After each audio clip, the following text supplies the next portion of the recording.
ইল্লাল্লাহ লা ইলাহা ইল্লাল্লাহ লা ইলাহা হায়রে আল্লাহ সারা মাবুদ নাই আমার নবীজি সারা উপায় নাই ওই নবীকে পাইতে হইলে ওই নবীকে পাইতে হইলে ওলি আল্লাহর দয়া জাগাই লা ইলাহা ইল্লাল্লাহ লা ইলাহা হায়রে নামাজ রোজা চাই রহনা কেহ মা বাবার খেদমত চাই রহনা বল নামাজ রোজা চাই রহনা কেহ মা বাবার খেদমত চাই রহনা আমার নবীর দরদ বইল না আমার নবীর দরদ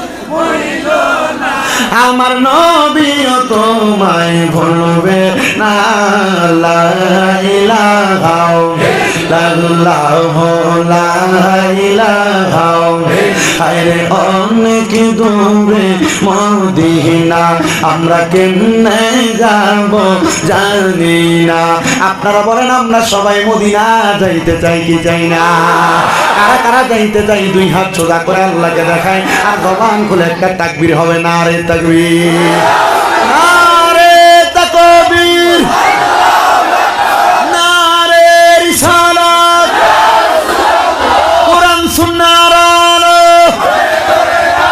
তারা এখনো মনে করছে বাংলাদেশের হুজুর আসে না আপনাদের আওয়াজটা দিয়ে তাদেরকে একটু বোঝাই দেন জোরে আওয়াজ হবে নারে তাকবীর আল্লাহু আকবার নারে রিসালাত কোরআন সুন্নাহর আলো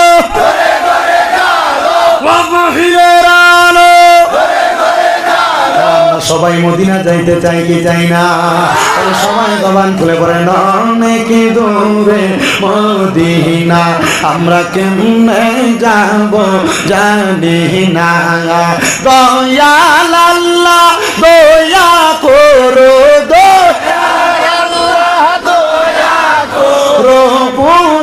মনের বাসনা লা ইলাহা ইল্লাল্লাহ লা ইলাহা ইল্লাল্লাহ লা ইলাহা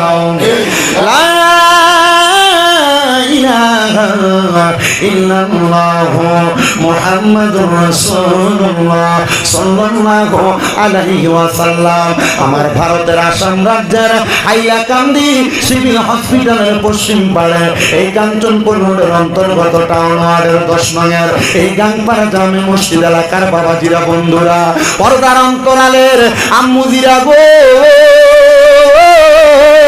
ও মুসলমানের দল আপনারা বলেন আজকের মাহফিলে আপনারা দুনিয়ার কোন লোভে আসছেন না কোরআনের আকর্ষণে ওই কোরআনের আকর্ষণে আপনারা সবাই এসেছেন এই কোরআনের আকর্ষণে আসার কারণটা হইল একটা ও বুজুর্গ আমরা জীবনে অনেক গুনাহ করেছি আমরার গুনার খবর আমরার মা বাবা আত্মীয় স্বজন কেউ জানে না যদি আমরার গুনার খবর জানতো আমরা কিন্তু সমাজের মধ্যে জায়গা দিত না মুরব্বিরা মাহফিলের মধ্যে বসে আছেন একটাবার মুরব্বিরা বুকের মধ্যে হাতরা দিয়া বলেন হুজুর আমরা তো জীবনে অনেক গুনাহ করলাম আমরা তো জীবনে অনেক অন্যায় করলাম ও বুজুর্গ আমার গুনাহ যদি আমার সন্তান দেখতো আমার বাবা বইলা ডাকতো না কথা বলেন না ঠিক না বেটি এ আমার যুবকের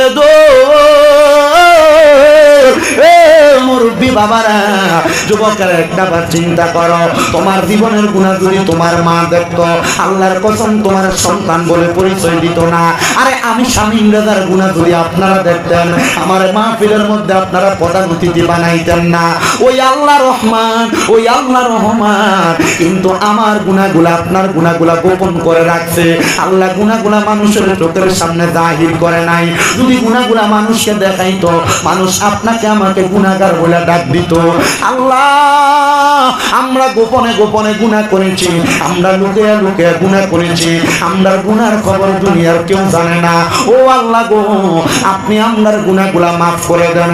সাহাবায়ে কেরাম একটা ডাক দিয়া বলে ইয়া রাসূলুল্লাহ, এই নবী গো কয়ে ডাক দিলে জোরে আল্লাহু আকবার বলবেন। সাহাবায়ে কেরাম ডাক দিয়া বলে ইয়া রাসূলুল্লাহ, নবী গো ও মায়ার নবী গো আপনি নবীর কাছে জানতে চাই উম্মত তো এত গুনাহ করলো, উম্মতের গুনাহগুলা কেমনে মাফ করাইবো? আমার নবী ডাক দিয়ে কইলি কুল্লি শাইইন সিফালা, প্রত্যেকটা বস্তুকে পরিষ্কার করার একটা যন্ত্র আছে। আমরা আমাদের কাপড় পরিষ্কার করি সাবান দিয়া, আমরা কাপড় পরিষ্কার করি পাউডার দিয়া। নবী গো আমাদের কলবের ময়লাগুলা পরিষ্কার করার যন্ত্রটার নামটা কি?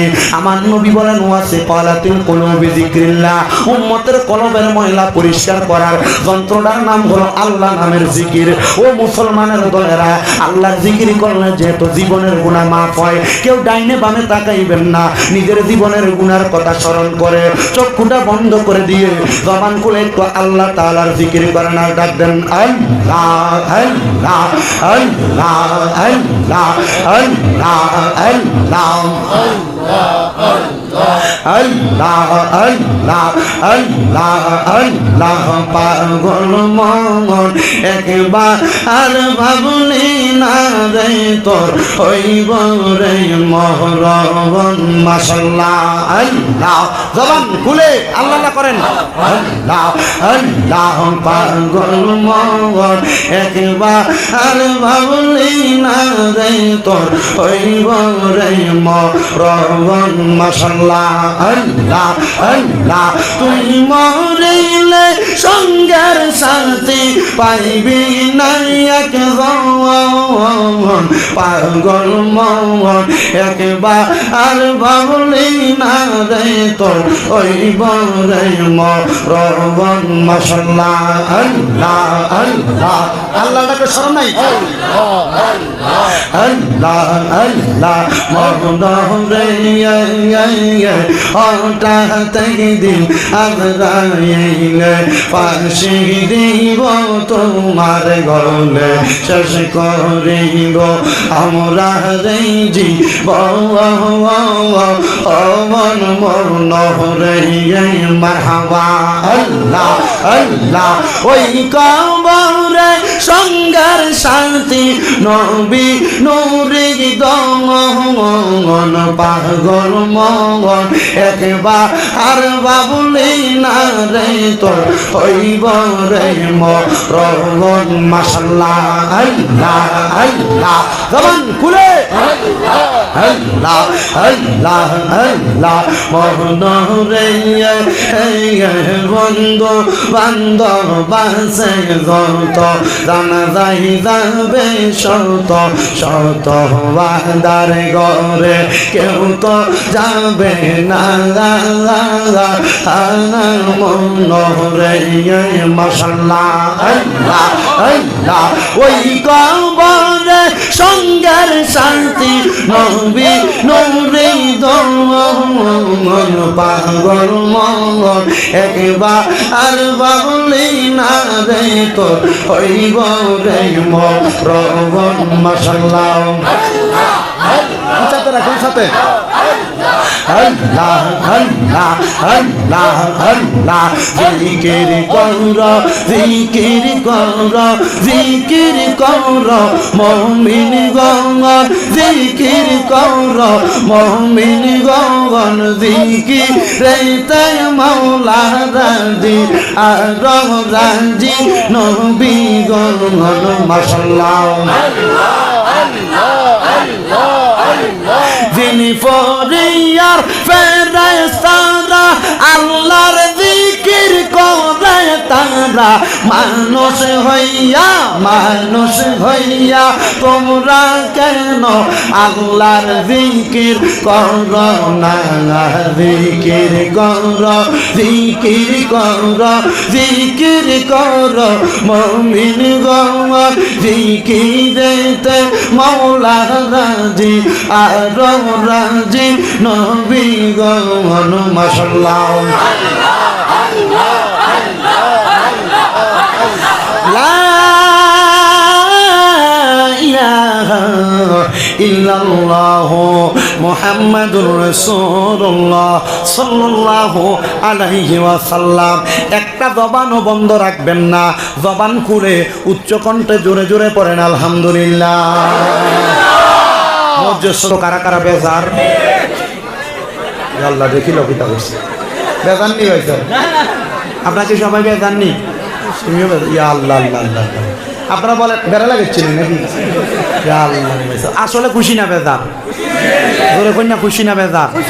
বেজার শুধু একজন, তিনি হলো মিস্টার ইবলিস, বড় শয়তান, বড় শয়তান।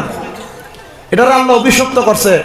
ইবলিস আল্লাহর কাছে বলছে, আল্লাহ আমার আপনি দুইটা ক্ষমতা দেন। কয়টা ক্ষমতা বলেন না? কয়টা? আল্লাহ বলছে কি ক্ষমতা? আল্লাহ এক নাম্বার ক্ষমতা, আমাকে আপনি কিয়ামত পর্যন্ত হায়াত দেন। কখন পর্যন্ত? আর দুই নাম্বার ক্ষমতা, আপনার বান্দার রোগের একবার রোগের রেশায় রেশায় ঢুকার মতো ক্ষমতা আমার দেন। বলে কেন? আল্লাহ আপনার বান্দা চাইবো ইবাদত করতে, আমি চাইবো ওদেরকে পথভ্রষ্ট করতে। আল্লাহ বলছে যা, দুই ক্ষমতা দিলাম, তবে এই বান্দা পথভ্রষ্ট হওয়ার পরে যদি আমি আল্লাহর কাছে, আমি আল্লাহর বাণী লা তাকুনা তুমির রাহমাতিল্লাহ ইন্নাল্লাহা ইয়াগফিরুয যুনুবা জামিআর অন্তর্ভুক্ত হইয়া আমি আল্লাহর কাছে রহমত পাওয়ার আশায় ক্ষমা প্রার্থনা করে আমি আল্লাহ বান্দাকে মাফ করে দিব। শয়তান বলছে ঠিক আছে আল্লাহ, চ্যালেঞ্জ গ্রহণ করলাম। এবার শয়তান আমাদেরকে প্রবঞ্চনা দিতে চায়। আপনারা বলেন সবার কথা একদিকে আর আমাদের কথা আল্লাহর দিকে। আপনারা বলেন তাহলে আমরা খুশি না বেজার? এবার এই হাত দেওয়া যাবে না, দিকে দাঁড়ায় থাকলে এখান থেকে ওয়াজ শুনতে হবে। হ্যাঁ আপনারা তাহলে আবার সবাই খুশি? দেখি দাঁড়া দাঁড়া খুশি, আবার ডান হাত তোলে। ভাই সাহেব সবাই হাত তোলে না? সবাই খুশি? সবাই খুশি? তাহলে জোরে বলেন আলহামদুলিল্লাহ। তুমি একটু লোটা বাড়াও, মানে উপরের দিকের থেকে 3 নাম্বারটা, উপরের দিকের থেকে 3 নাম্বার লোটা। হ্যাঁ তাহলে আমরা সবাই খুশি, কথা বলেন ঠিক কিনা? আল্লাহ যেন আমাদেরকে আজকের জান্নাতের বাগানের উসিলায় মনের নেক নেক আশাগুলা পূরণ করে। জোরে পড়েন আল্লাহুম্মা আমিন। গভীর মনোযোগ দিবেন। আমি আমার আলোচনার ধারাবাহিকতা এখান থেকে শুরু করে দিচ্ছি রে বাবারা। আমার আল্লাহ পাক রব্বুল আলামিন কোরআনুল কারীমের মধ্যে অত্যন্ত সুন্দরভাবে আল্লাহ কোরআনুল কারীমে আয়াত নাযিল করে বলে দিচ্ছেন। সবাই আমার সাথে পড়েন, আউযু বিল্লাহি মিনাশ শাইতানির বিবারাকাতি বিসমিল্লাহির রাহমানির রাহিম। লা ইয়াস্তাওয়ি আসহাবুন নারি ওয়া আসহাবুল জান্নাহ, আসহাবুল জান্নাতি হুমুল ফাইজুন। জবান খুলে জোরে জোরে পড়েন আল্লাহু আকবার। আমার মুমিন মুসলমানের দলেরা একটু মনোযোগের সাথে আলোচনাটা শ্রবণ করবেন। আল্লাহ পাক রব্বুল আলামিন কুরআনুল কারীমের মধ্যে বলেন, লা ইয়াস্তাউই আসহাবুন নারি ওয়া আসহাবুল জান্নাহ, দোজখবাসী এবং জান্নাতবাসী সমান নয়। আসহাবুল জান্নাতি হুমুল ফাইজুন। ও দুনিয়ার মুসলমান ইমানদারের দলেরা, আমার আল্লাহ পাক রব্বুল আলামিন বলতেছেন আসহাবুল জান্নাতি হুমুল ফাইজুন, জান্নাতীরা সফল কাম, জান্নাতীরা সফল কাম। এবার আপনারা বলেন আমরা সবাই জান্নাতি বান্দা হইতে চাই কি চাই না? এ ভাই সাহেব, এই স্পিকারের সামনে থেকে সরো। জান্নাতি বান্দা হইতে চাই কি চাই না? মুহাব্বতের আওয়াজে বলেন না চাই কি চাই না? আল্লাহর হাবিব সাল্লাল্লাহু আলাইহি ওয়াসাল্লাম নবীজির সাহাবায়ে কেরাম প্রশ্ন করে, ইয়া রাসূলুল্লাহ, নবী গো, ও দয়ার নবী, মায়ার নবী, যে আপনার কাছে আমরা জানতে চাই জান্নাতি বান্দা, ওই জান্নাতি বান্দা হওয়ার জন্য কি কি করা লাগবে? আমার নবী বলেন 2টা জিনিস করা লাগবে, মাল ঈমান ওয়াল আমাল। ওই 2টা জিনিস হলো ঈমান এবং আমল। জবান খুলে জোরে জোরে বলেন সুবহানাল্লাহ। ওই ঈমান এবং আমল যদি আপনি ঠিক করতে পারেন মুসলমান, তাহলে আপনি হতে পারবেন জান্নাতি বান্দা। এবার আমি আপনাদের সবার কাছে জানতে চাই, আমরা সবাই ইমানদার দাবি করি কি করি না? সবাই আমরা ইমানদার দাবি করি এখন, কিন্তু নামে ইমানদার, ইমানদার হিসেবে আপনার কাজে কর্মে কোনো কিছু প্রকাশ হয় না। এবার আপনার মনে প্রশ্ন জাগতে পারে, হুজুর ইমানদার বান্দার কাজগুলা কি আপনি আমাদেরকে বলে দেন? আল্লাহর হাবিব সাল্লাল্লাহু আলাইহি ওয়াসাল্লাম ইমানদার বান্দার কাজগুলো বলে দিচ্ছেন। আমানতু বিল্লাহি ওয়া মালাইকাতিহি ওয়া কুতুবিহি ওয়া রাসূলিহি ওয়াল ইয়াউমিল আখির ওয়াল কদরি খাইরিহি ওয়া শাররিহি মিনাল্লাহি তাআলা ওয়াল বা'সি বা'দাল মাউত। আমার আল্লাহ পাক রব্বুল আলামিন বান্দাদেরকে ঈমানের বিষয়ে 7টা শিক্ষা প্রদান করে। ও মুসলমান, তোমাকে যদি কোনো সনাতন ধর্মের ভাই, তোমাকে যদি কোনো হিন্দু ধর্মের ভাই এসে প্রশ্ন করে, এ মুসলমান তুমি তো ঈমানদার, তুমি বলো তুমি কোন কোন বিষয়ের প্রতি ঈমান এনেছো, কিন্তু তোমার জবানটা বোবার মতো হয়ে যাবে। আলেম ছাড়া এই বিষয়গুলো সবাই কিন্তু উত্তর দিতে পারবে না। এবার আপনারা বলেন আল্লাহর নবী ঈমানের কয়টা বিষয় শিক্ষা দিয়েছেন আমাদেরকে? ঈমানের 7টা বিষয় আমাদেরকে শিক্ষা দিয়েছেন। ইয়া রাসূলুল্লাহ, নবী গো, ঈমানের 7টা বিষয় শিক্ষা দিলেন। তাহলে 1 নম্বরে ঈমান কোনটাকে বলা হয়? আমার নবী বলেন আমানতু বিল্লাহ। 1 নম্বর আল্লাহর প্রতি ঈমান আনা। বলে হুজুর আল্লাহর প্রতি ঈমান কেমনে আনবো? ও মুসলমান, ও নবীর উম্মতের দলেরা, আল্লাহর প্রতি ঈমান তো ওইটাকে বলা হয় যেই ব্যক্তি আল্লাহকে স্রষ্টা মনে করে। কুল হুয়াল্লাহু আহাদ, আল্লাহ হলো এক, আল্লাহ ছাড়া কোনো মাবুদ নাই। আল্লাহ ছাড়া কোনো মাবুদ নাই। আল্লাহ ছাড়া কাউকে সিজদা দেওয়া যাবে? আল্লাহ ছাড়া কারোর ইবাদত করা যাবে? কারণ আল্লাহ হলো আমাদের সৃষ্টিকর্তা। এই আল্লাহ পাক রব্বুল আলামিনের ইবাদত আপনারা করবেন, ওই আল্লাহকে আল্লাহ বলে জানবেন, ওই আল্লাহর পথ থেকে আপনারা দূরে যাবেন না। আল্লাহ ছাড়া কাউকে সিজদা করবেন না, আল্লাহ ছাড়া কারোর অনুসরণ করবেন না। ও মুসলমান, এবার আপনার মনে প্রশ্ন, হুজুর আমরা তো হুজুরদের অনুসরণ করি, আমাদের আশেপাশে অনেক আলেম ওলামা থাকে, আমরা তো তাদের অনুসরণ করি।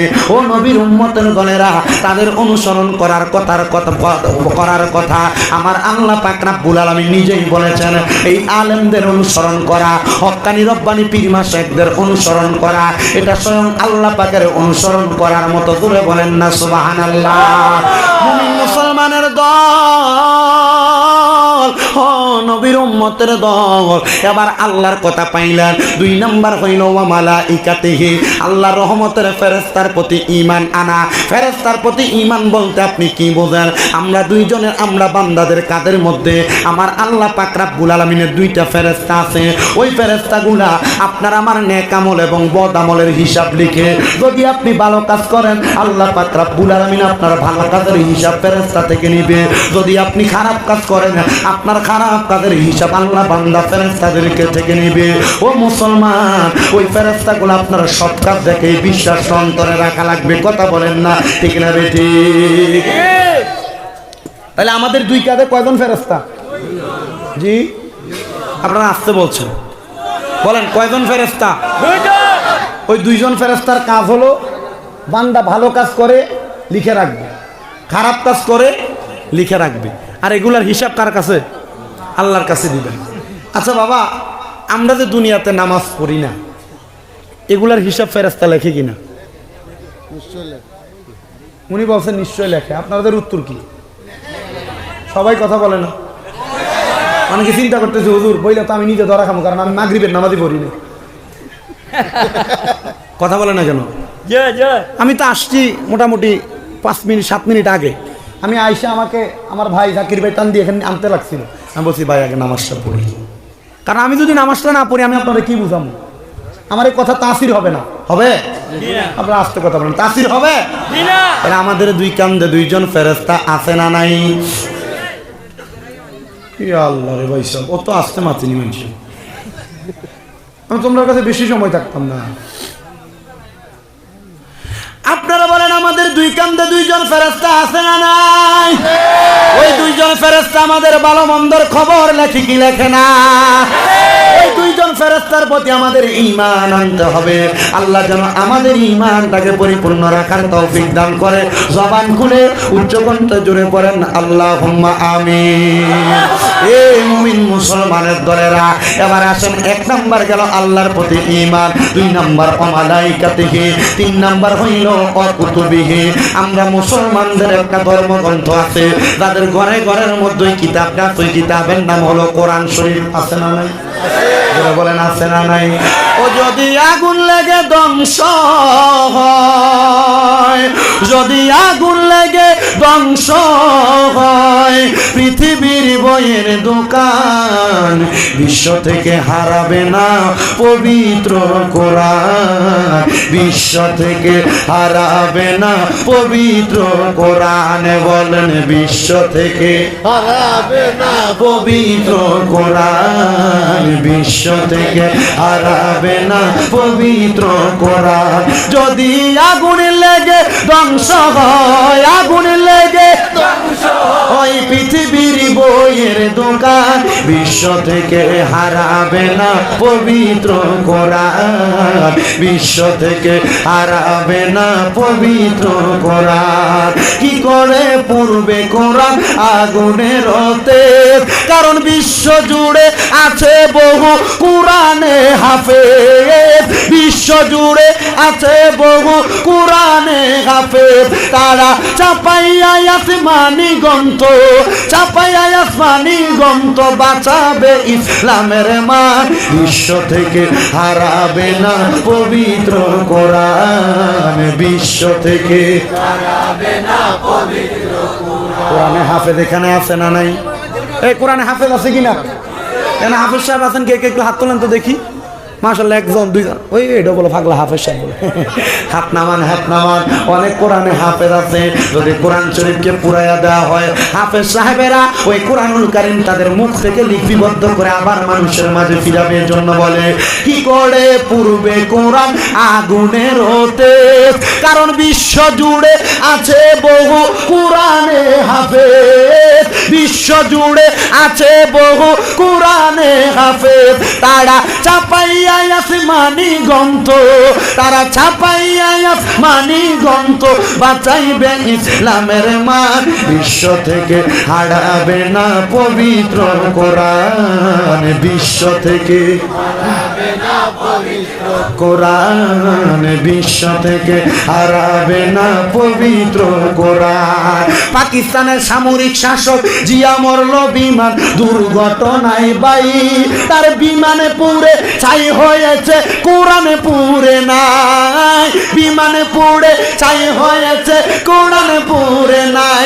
কারণ এটাই আমার নূরের নবীর সাধনার দোষ, এটা মোর নূরের নবীর সাধনার দোষ। কি করে পুড়বে কোরআন, বিশ্ব থেকে হারাবে না পবিত্র কোরআন, বিশ্ব থেকে হারাবে না পবিত্র কোরআন, বিশ্ব থেকে হারাবে না পবিত্র কোরআন, বিশ্ব থেকে হারাবে না পবিত্র।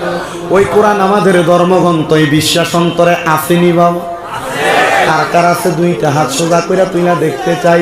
এই দুইটা হাতকে মদিনার নবীর রঙের পতাকা বান্নার পরেন আল কোরআন, আল কোরআন, আল কোরআন, আল কোরআন, আল কোরআন, আল কোরআন, আল কোরআন, আল কোরআন, বিশ্ব থেকে হারাবে না পবিত্র কোরআন। বলো বিশ্ব থেকে হারাবে না পবিত্র কোরআন, বিশ্ব থেকে হারাবে না পবিত্র কোরআন, বিশ্ব থেকে হারাবে না পবিত্র কোরআন। এবার আপনারা বলেন ওই কোরআনের ভিতরে মানব জাতির সংবিধান সহ সকল কিছু আছে না নাই? ওই কোরআনের প্রতি ঈমানটাকে আপনাকে আমাকে পরিপূর্ণ করা লাগবে। আর 4 নাম্বার হইল ঈমানের কথা বলতেছি। আমার মাহফিল কমিটির ভাইয়েরা বলেছে ঈমান এবং আমলের ব্যাপারে কথা বলার জন্য। তাহলে আমরা পাইলাম 3টা বিষয়ের প্রতি ঈমান। 1 নাম্বার আল্লাহর প্রতি, 2 নাম্বার আল্লাহর ফেরেশতার প্রতি, 3 নাম্বার আল্লাহর কিতাবের প্রতি। শুধু কোরআনকে বিশ্বাস করলে চলবে না। এই কোরআন আল্লাহ দুনিয়াতে পাঠানোর আগে আরো 3খানা সহ মোট 104খানা কিতাব আল্লাহ দুনিয়াতে পাঠাইছে। তাওরাত কিতাব, জাবুর কিতাব, ইনজিল কিতাব, তারপরে কোরআন শরীফ, আর 100 সহিফা আল্লাহ দুনিয়াতে পাঠাইছেন। ওই সবগুলা কিতাবকে আপনাকে আমাকে বিশ্বাস করা লাগবে। কারণ কেন জানো? এই কিতাবগুলা আমার আল্লাহ পাক আল্লাহ রাসূলদের মাধ্যমে পাঠাইছে। আল্লাহ নিজেই ঘোষণা করতেছেন হুয়াল্লাযী আরসালা রাসূলাহু, সুবহানাল্লাহ বলবেন। হুয়াল্লাযী الذي أرسل رسوله بالهدى ودين الحق ليظهره على الدين كله ولو كره المشركون আল্লাহ পাক রব্বুল আলামিন আমার নবীর মাধ্যমে সত্য ধর্ম এবং কিছু কিতাব পাঠাইছেন হেদায়েতের বাণী দিয়া। ওই হেদায়েতের বাণী আপনি আমি যদি মানতে পারি, এগুলার নাম হলো আমল। হেদায়েতের বাণীগুলাকে গ্রহণ করে জীবনে বাস্তবায়ন করতে পারলে এগুলা হইল আমল। তাহলে আমরা পাইলাম 4 নাম্বার আল্লাহ, 3 নাম্বার আল্লাহর কিতাবের প্রতি ঈমান আনা, আর 4 নাম্বার ওয়া রাসূলিহি, রাসূলের প্রতি ঈমান আনয়ন করা। মুসলমানের দল রসুলের প্রতি ঈমান আনয়ন করাটাকে আপনি কি বুঝেন?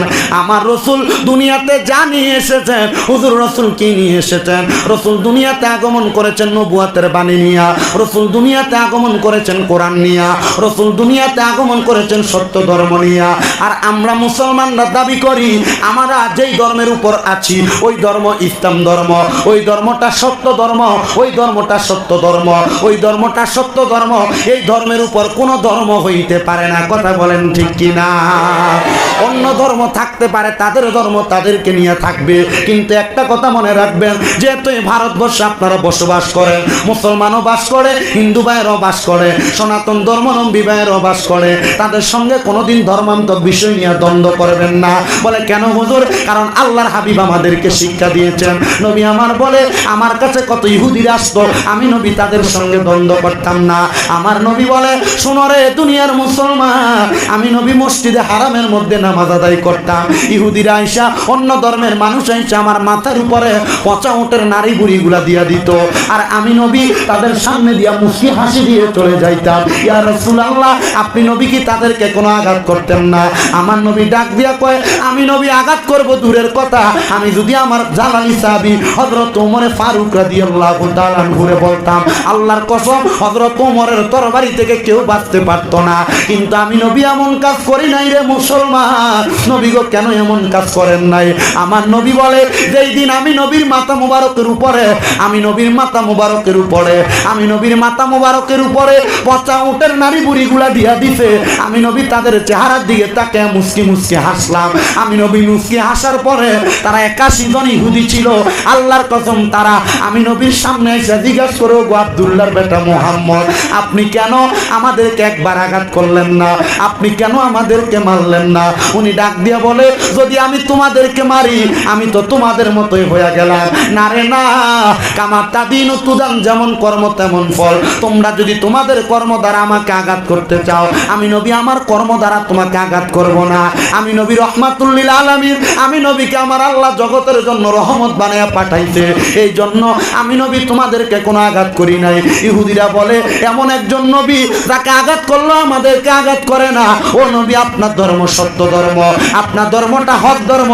এই মুহূর্তে আমরা ইহুদিদেরকে পড়াইয়া দেন লা ইলাহা ইল্লাল্লাহ মুহাম্মাদুর রাসূলুল্লাহ সাল্লাল্লাহু আলাইহি ওয়াসাল্লাম। আল্লাহুম্মা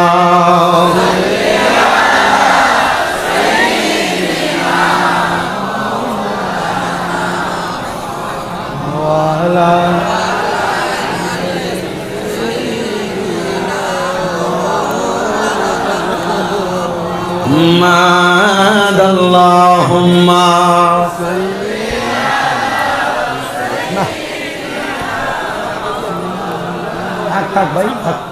wa ala ali sayyidina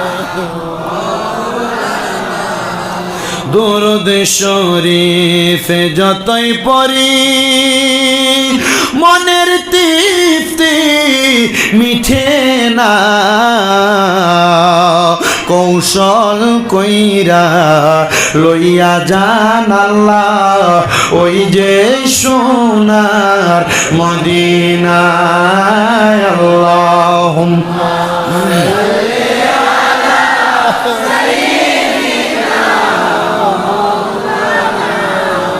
وعلى آله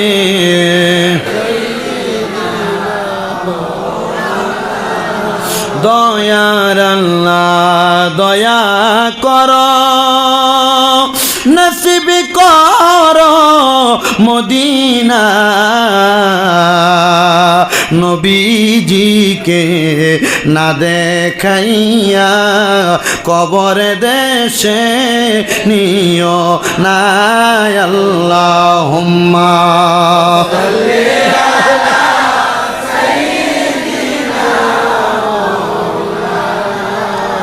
Muhammad ওয়া আলা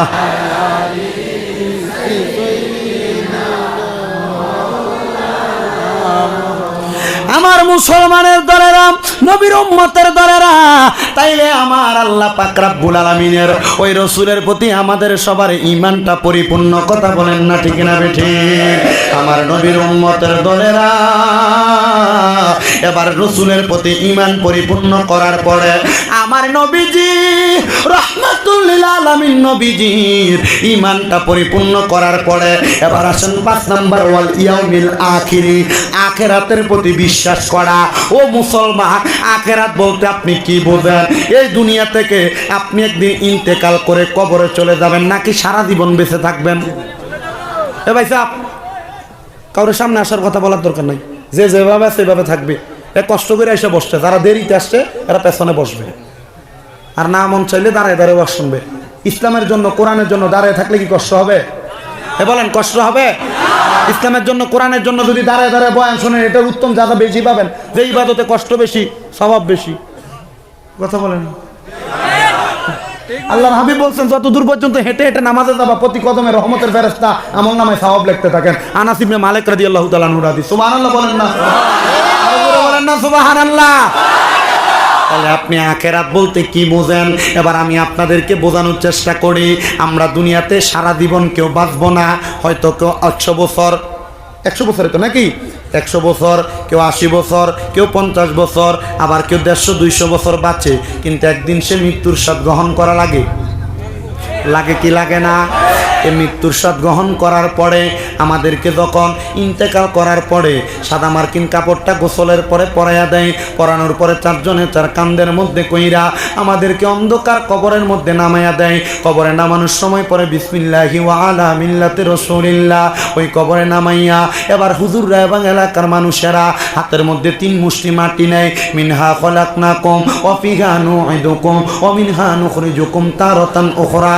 যে হাতের মধ্যে মাটি নিল, মিনহা খলাকনাকুম, আল্লাহ এই মাটি দিয়ে আপনি আমারে বানাইলেন, ওয়া ফিহা নুঈদুকুম, এই মাটির মধ্যে ঢুকাইতেছেন, ওয়া মিনহা নুখরিজুকুম তারাতান উখরা, আবার এই মাটি থেকে উত্তোলন করবে। মুসলমান, এই মাটির নিচে ঢুইকা যাওয়াটাকে বলা হয় আখিরাতের জগৎ। কথা কোন? কিন্তু ওই কবরের অবস্থা 2 রকম হবে, 2 রকম। মুমিনের জন্য একরকম আর বেঈমানের জন্য আরেক রকম। মুসলমান, এবার আপনারা বলেন মুমিনের জন্য কবর হবে ভালো আর বেঈমানের জন্য কবর হবে বড় খারাপ, বড় কষ্টদায়ক। যারা মানুষের হক মেরে খেয়েছে, নামাজ পড়ে নাই, ইবাদত করে নাই, রাসূল বলেন হাসরের ময়দানে তার কবরের পরিমাণ মাটি দিয়া তার ডান দিক থেকে জোরে জোরে চাপ দেওয়া হবে। যেই ব্যক্তি মানুষের পরে সম্পদ হরণ করেছে, মানুষের টাকা মেরে খেয়েছে, মানুষের জায়গা জমি দখল করে খেয়েছে, তার ডান দিক থেকে এমনভাবে চাপ দেওয়া হবে ওই ডান দিকের পাঁজরের হাড্ডিগুলা ভেঙে ওই বান্দার ডান দিক দিয়ে বের হবে, আর বাম দিকের পাঁজরের হাড্ডিগুলা ভেঙে বান্দার ডান দিক দিয়ে বের হবে। তুমি তোমার কোন সন্তানের জন্য তুমি হারাম খাইলা, কোন সন্তানের জন্য সুদের টাকা কামাই করলা, কোন স্ত্রীর জন্য পরের জমি দখল করে বাড়িতে নিয়ে গেলা, কোন সন্তান স্ত্রী আত্মীয় স্বজনের জন্য মানুষের পকেটের টাকা মাইরা মানুষকে ওজনে কম দিয়া তুমি তোমার টাকা বানাইলা। আল্লাহর কসম, ওই সন্তানের কাছে তুমি একটা আমল চাইবা, ওই স্ত্রীর কাছে একটা আমল চাইবা। কাল হাসরের ময়দানে একটা আমল দিয়া তোমারে পরীক্ষা করবে না। ওই কবরের মধ্যে কবরের মাটিও তোমারে রাখতে চাইবে না, বলবে তাড়াতাড়ি আমি মাটির মধ্য থেকে এই বান্দার জাহান্নামের আগুনে ফালাইয়া দে। আর যেই ব্যক্তি মুমিন মুসলমান, ওই মুমিন কবরে যাওয়ার আগে থেকে রহমতের 3 জন ফেরেশতা মুমিন বান্দার কবরে জান্নাতের বিছানা বিছায়া দেয়। এবার তারা বলে আমাদের মরা লাশটারে আমরা ওই কবরের মধ্যে জান্নাতি হিসাবে রাখতে চাই কি চাই না? এবার আমি এটাকে সুরে সুরে একটা গজল লিখছি। আমার জায়গা হবে নি আমার মরা লাশের লাইগা, মসজিদের পাশে আমার মসজিদের পাশে আমার কবর দিও, কইরাই আমার জায়গা হবে নি, আমার জায়গা হবে মরা লাশের লাইগা, মসজিদের পাশে আমার কবর দিও, কইরাই আমার জায়গা। তবে ভাই সাহেব শর্ত হইল যদি আপনি সুদ খান, হারাম খান, পরের টাকা মাইরা খান, জমি দখল করে খান, ওজনে কম দিয়া খান, আরে মসজিদের পাশে না জান্নাতুল বাকির ভিতরে নিয়ে কবর দিল, ফিডা কি কম না বেশি? এজন্য মরণের আগে চিন্তা করবেন আর হিসাব করবেন যে আপনি আমলটা কি করছেন। আমলটা যদি ভালো হয়, যদি আপনারে গাঙ্গের পারে নিয়ে কবর দেয়, এই গাঙ্গের পারের কবরটাও জান্নাত হইয়া যাবে। এজন্য আশেক আমি এটা লিখছি, আমার জায়গা হবে নি আমার মরা লাশের লাইগা, মসজিদের পাশে আমার মসজিদের কবরে দিও, কইরাই আমার জায়গা হবে নি। এলাকাবাসী রে আমি তোমরার ছেলে সন্তান কয়দিনের লাগিয়া, মরার পরে সবাই আমায় যাবে রে বলিয়া, কষ্ট হইলে 3.5 হাত মাটি দিও, খুইরাই আমার জায়গা হবে নি, আমার জায়গা হবে নি, আমার মরা লাশের লাইগা, মসজিদের পাশে আমার মসজিদের পাশে কবর দিও, কইরাই আমার জায়গা হবে নি। এলাকাবাসী রে আমি তোমরার ছেলে সন্তান কয়দিনের লাগিয়া, এলাকাবাসী রে আমি যেদিন যাব মারা দুনিয়া ছাড়িয়া, রঙিন জামা কাপড় সবই নিবে রে খুলিয়া, সাদা মার্কিন কাপড় আমায় সাদা মাই সাদা মার্কিন মাই দিও রে পরাইয়া, আমার জায়গা হবে নি, আমার জায়গা হবে নি, আমার মরা লাশের লাইগা, মসজিদের পাশে মসজিদের পাশে আমার কবর দিও, কইরাই আমার জায়গা হবে নি। জগৎবাসী রে আমি যেদিন যাব মারা দুনিয়া ছাড়িয়া, ভাই বন্ধু আত্মীয় স্বজন যাবে রে ভুলিয়া। মনে রাখবে? মনে রাখে? রাখে না তো মনে বলে রাখবে। ওই একটা মুরব্বীর দিকে বলে আপনি আপনার বাপের কবরটা চিনেন কিনা?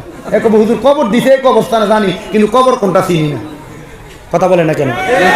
জগৎবাসী রে আমি যেদিন যাব চইলা দুনিয়া ছাড়িয়া, ভাই বন্ধু আত্মীয় স্বজন যাবে রে ভুলিয়া, তোমরা দুয়ার মাঝে শরীক রাখিও করিয়া, আমার জায়গা হবে নি, আমার জায়গা হবে নি, আমার লাইগা, মসজিদের পাশে আমার মসজিদের পাশে কবর দিও, কইরাই আমার এ আমার গাংপার এলাকার যুবক, এ ভারতের আসাম রাজ্যের হাইলাকান্দি গাংপার এলাকার বাবারা, তাইলে ওই আখেরাতের মধ্যে আপনার আমার বড় হিসাব নিকাশ করা হবে। ওই আখেরাতের মধ্যে যাওয়ার আগে, কবরের জগতে যাওয়ার আগে আপনারা বলেন আমাদেরকে ভালো ভালো আমল করার দরকার আছে না নাই? এই দুনিয়ার মধ্যে সবচাইতে ভালো আমলের মধ্যে উত্তম আমল হইল আমার আল্লাহর ইবাদত নামাজ আদায় করা। আর আমরা মুসলমান দাবি করি, কিন্তু ওই ইবাদত নামাজের কাছে দিয়েও যাই না, কারণ মসজিদে মাগরিবের নামাজ পড়ছি, ইমাম সাহেবরা দিকে টের পাওয়া যাবে যে হুজুর 2 কাতার মুসল্লিও হয় নাই, কিন্তু আজকে মাহফিলের মধ্যে মানুষের অভাব নাই। ঠিক না ভাই? ঠিক। আবার জুমার দিনে আল্লাহর ফালরা মসজিদে দিয়ে থুপ করে অনেকগুলা, কিটা ঠিক না? নি মুসলমান দাবি করো। এই জন্য আল্লাহর নবী বাইহাকি শরীফের হাদিসের মধ্যে বলে এটা হলো কিয়ামতের আলামত যে তারা মুসলমান দাবি করবে, লা ইয়াবকা মিনাল ইসলামি ইল্লা ইসমুহু, যে তারা মুসলমান ইসলামের নামে মাত্র থাকবে কিন্তু তাদের কর্মকার্যে তারা মুসলমান এটা প্রমাণ হবে না। আপনি মুসলমান, আপনি নামাজ পড়েন না, আপনি মুসলমান, আপনি রোজা রাখেন না, আপনি মুসলমান, আপনি দান সদকা করেন না, আপনি মুসলমান, আপনি সমাজের মধ্যে ইসলাম ধর্মের কর্মকাণ্ড করেন না, আপনি মুসলমান কিন্তু আপনি আপনার ছেলের বিয়াতে গান বাজনা করেন, আপনি মুসলমান, আপনি আপনার নাতির মুসলমানের ভিতরে আপনি গান বাজনা করেন। কথা বলেন না ঠিক না বেটি? একজন মুসলমান কোনোদিন এমন কর্ম করতে পারে না, আর যদি এমন কর্ম করে এটা নামে মুসলমান, এটা কোনো কামে মুসলমান না। আল্লাহর হাবিব বলে এদের জন্য কবরে রয়েছে আযাবুন শাদীদ,